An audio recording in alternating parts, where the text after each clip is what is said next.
आप सभी को मेरा नमन। आज सोमवार है।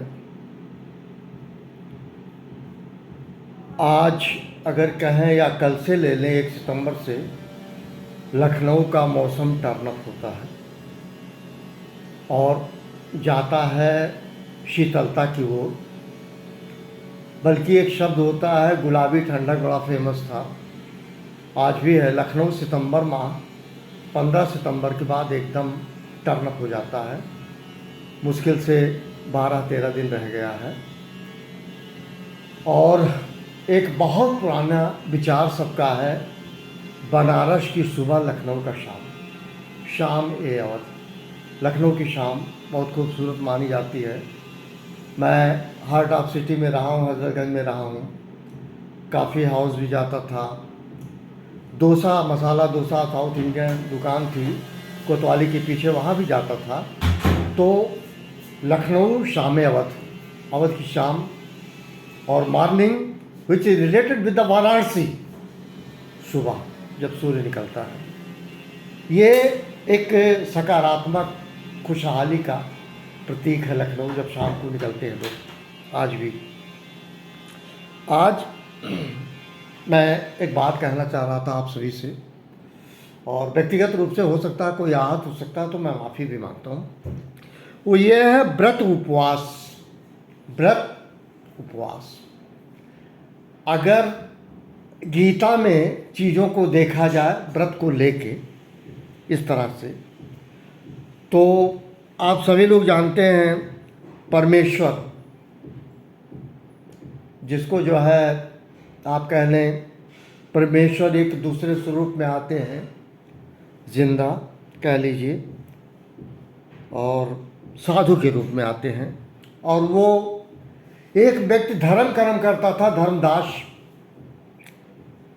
वो एकादशी का व्रत करते थे हमेशा, और श्रीमद् भगवद गीता का अध्याय भी पढ़ते रहते थे, अभ्यास भी करते रहते थे। लेकिन उन्होंने गीता के पढ़ने के क्रम में, गीता के सुनने के क्रम में, गीता के चीज़ों को, कुछ बातों को शायद हो सकता है वो जो है धर्मदास जी दृष्टिगत ना किए हों। अब वो एकादशी का व्रत रखते थे।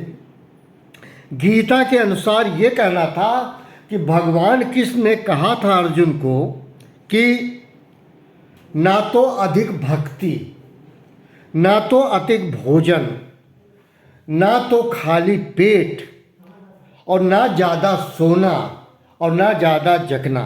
ये इस तरह की व्यवस्था बनाई गई थी। और उसके बाद ये भी बताया गया था कि व्रत निषेध है, उपवास निषेध है।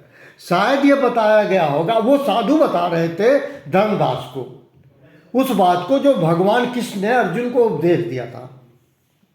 अब सवाल ये आता है, क्या व्रत रखना चाहिए या नहीं, व्रत रहना चाहिए या नहीं रहना चाहिए?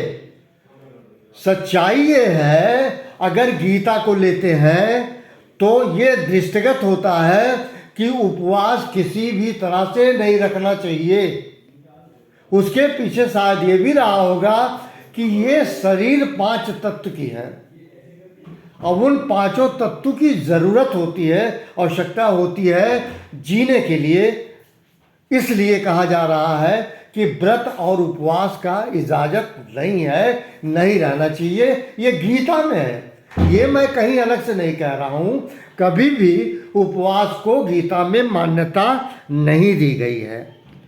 फिर बात सीधे आ रही है कि व्रत रखना या रहना वर्जित है गीता में। अब इसको किसी को पर्सनल अटैक हो सकता है, बहुत सारे लोग व्रत रहते हैं, उपवास रखते हैं, पर मैं वो बात कह रहा हूँ, मैं अपना कुछ बना के नहीं कह रहा हूँ कि उसमें यही है कि व्रत को नहीं रखना चाहिए।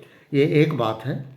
दूसरी चीज़, तब वो जो है जब धर्मदास पूरा सुनते हैं, समझते हैं, दोबारा देखते हैं, तब उन्होंने उस साधु को, जिस साधु ने उनको बताया, जिसको कहते हैं साधु के वेश में परमेश्वर, तो उन्होंने कहा, धर्मदास ने, मुझे ये लगता है कि ये धर्मदास जी कोई परमेश्वर के स्वरूप है।